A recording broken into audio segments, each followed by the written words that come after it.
Guys, so some great news about the car. We took it for pre-inspection on the 9th, so the Friday just gone. Funny enough, the certifier was so happy with the state of the car, he ended up putting it through an official cert process, well, the next step for it to become certified. And I have a rectification form sheet right here.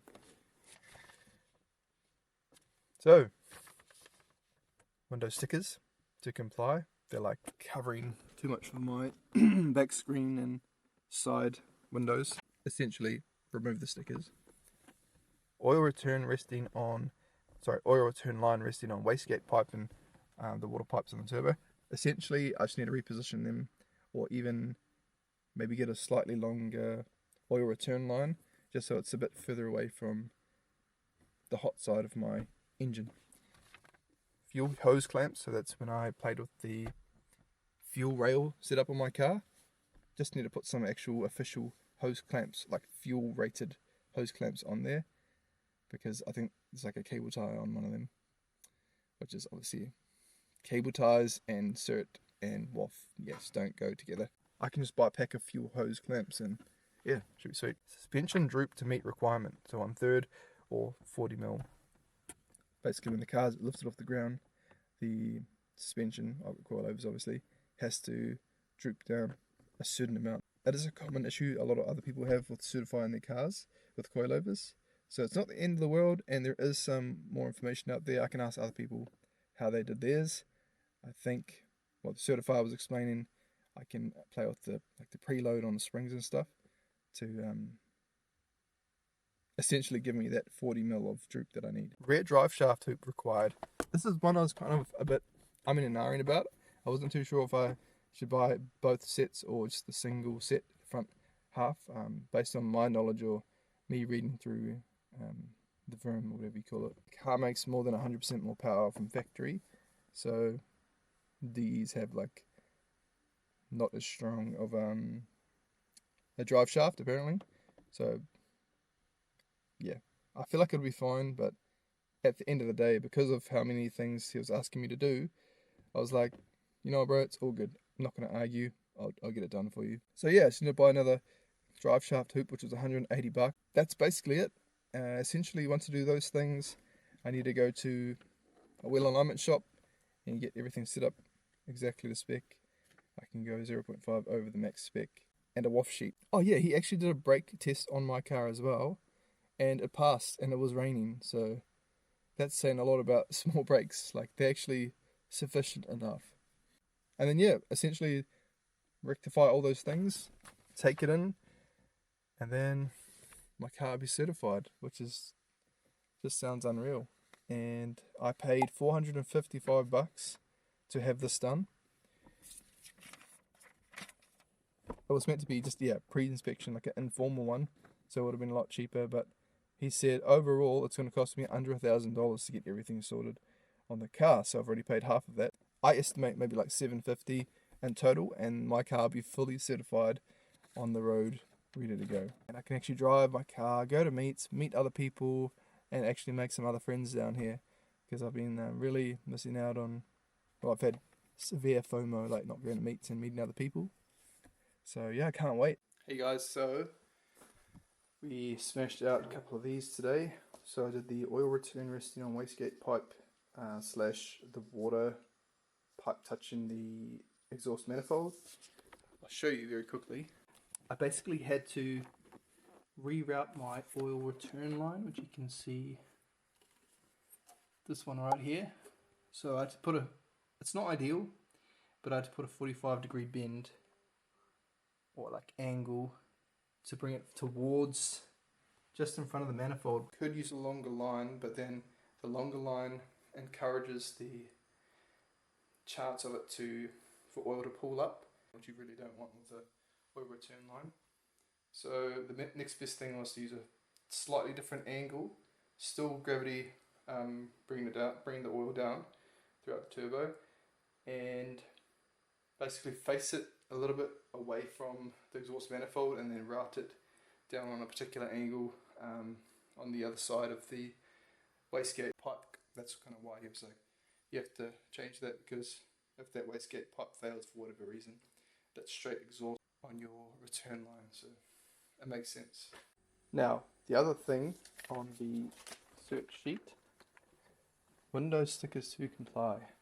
As I mentioned before, quite simply just remove them. So these stickers here, they can't be more than 100 mil from like the outer edge of the glass. So these ones are fine, I believe, these bottom ones, but everything up here, pulsar sticker, ProLink, all this kind of crap has to go, which is unfortunate. I'm going to try and save this sticker. Got this from Bragan, who's a homie on Instagram. Follow him, he's a great dude. Definitely going to have to keep the Tarks one. Adrenaline, yeah, it's alright. Pretty ratchet. This is Visa Customs. This is his custom stickers, etc. I don't think those are going to come off very easily, so yeah, sorry man, obviously have to get rid of these. So it's unfortunate, but I have to get rid of those. This one's quite a big, nice one, so it'll stay intact when I take it off. So I can just move that up a little bit more.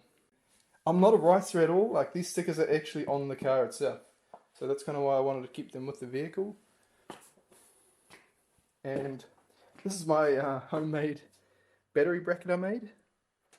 It's actually doing pretty well. It's sturdy as, not moving anywhere. And he didn't fail me for having no like rubber seal around the intercooler piping area. I think because it's so solid, definitely not going to make contact with that. He was like, it's fine. But yeah, oil catch can. I had this installed on the car. Maybe it's actually okay to have. I'm pretty sure it's not, but I don't know. Every cert guy's different, eh? He was actually didn't say anything about that setup. So I think in the meantime, just to get a cert, might just send it. Can't remember where the hell I put it, but I do have oil catch can. It's like a tiny as one off Trade Me. Have to buy a rear drive shaft loop, as I said before. That's all good. I've already seen where it sits, and it's a lot simpler, easier to get to. Literally just take your rear seats out of the S14 and then pull the carpet a little bit forward, and then it actually, it's like on the, just behind your calves when you're sitting in one of the rear seats. You have to put those bolts through of the drive shaft hoop. But that one's really easy. That's super simple. And yeah, basically done, honestly. Like, there's not much on the car I really need to do it. Apart from the droop. Droop is the only thing that's going to be a hassle, I know. But we'll figure it out.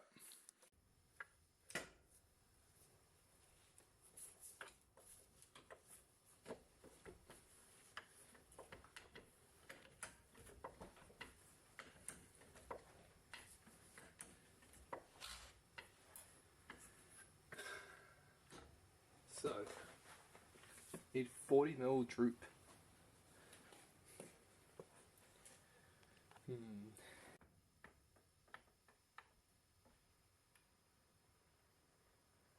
Yeah, it doesn't move, bro. Does not move. So essentially what I'm going to try and do, took this out of the car obviously, just going to back this preload off as much as I can while still keeping it as a captive when it's like compressed a little bit. Because obviously if it's just free hanging there, that's not good. So yeah, just going to try that, go as much as I can. If that fails, then I'll have to go get some keeper springs to sit in there. But yeah, hopefully, fingers crossed, this is like going to be a fix. Hey guys, this is part 2 of how to turbocharge your non-turbo Silvia from home. Righto, we'll get straight into it and we'll try not to go on too many tangents. Hot side stuff. So the turbo I got was a Pulsar 4849G PTG 550. That was $1,630. The Arctic manifold that I got, top nut manifold, that ended up costing me $1,593. The wastegate I got at the time was actually a bit cheaper. I think it's gone up in price. It's $730 or $724 exactly. Now the next part is a Tarks top feed conversion kit. I think I already said it was like $600. I got a Walbro in-tank fuel pump. It cost me $150. So I'd say between $150 and $200 because now they're $200. You need an FPR. I went with Tomei, $196.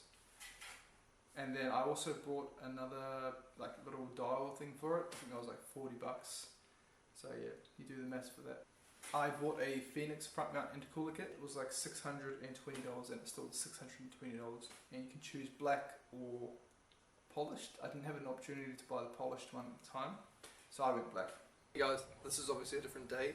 I didn't have time to finish my original video about all the parts, costs, etc. So this is the remaining things. We have here a dry cell battery, which cost me $250 with the trickle charger, which I use every night basically. An R35 meth, so instead of running like a Z32 meth, I opted for an R35 slot styled one, and I thought that was quite a good upgrade because you can actually change the location of where it sits in your car. That was $150. And this tune board, so I brought the this tune board through a different company in Tauranga back when I lived there, and that was $500. I paid a little bit more for the console cable, so if I wanted to I can buy a license and like tune my car myself. Haven't done that since. The next thing is an oil sandwich plate, so that ranges between $50 to $150. I bought a Mishimoto one. In hindsight, you probably don't have to spend $150 like I did to get one, but it came with all the adapters and stuff like that to make it easy. And that's for your oil feed line. Obviously, you can run from your factory oil pressure sensor port, but I wanted to keep that, and yeah, sandwich plate was the next best thing. A-end fittings, so like that's lines, adapters, hoses, etc. I would say roughly $500 to $600 if you know what you're looking for. I think that totals out to $7,103, give or take. See, some could be changed a little bit cheaper or a bit more expensive. I didn't include the tune and fabrication because that was quite a unique situation where I originally had a different hot side on my car, and so that's why I paid kind of twice for some fabrication work where I didn't have to. So that was like $2,000 for the initial setup, and then $1,300 for the remaining fab work done at Flame Performance, and it was $900 for the tune. And if you're looking into it, I think it's really worth it, provided your DE is a good engine.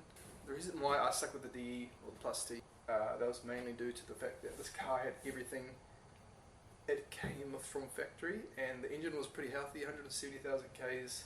Yeah, I just thought it would be like a good base. And I've had bad experiences with the SR. It's not necessarily the DETs, but the VE side of things, or SR's SR at the end of the day. They were really smoky and stuff like that. I didn't want to risk buying another smoky engine like a factory DET. So yeah, stuck with the Plus T, and that's been great ever since. And I can't wait for the next tier of upgrades, which will be like Calvin Cam, Link ECU, or Haltech ECU. But yeah, thanks. Just going over the boot area in my car for Warren Fitness. As I mentioned before, car's going for a certification, so your mum's a dick. Your mum's a dick. Your mum's a dick. Your mum's a dick.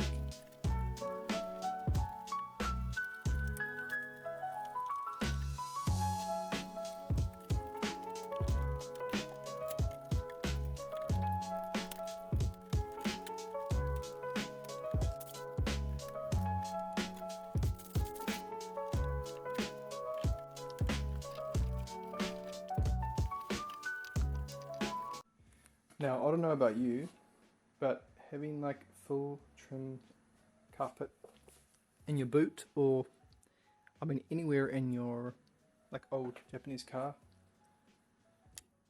it's just such a good feeling. Look at that, bro. All the carpet's all back inside the car, all the brackets or the clips and stuff are in. Oh, it feels so good, man. I've had these bits and pieces for quite a while. I came with the car when I first got it, but yeah, to have it all back in one piece now is just like, it feels good.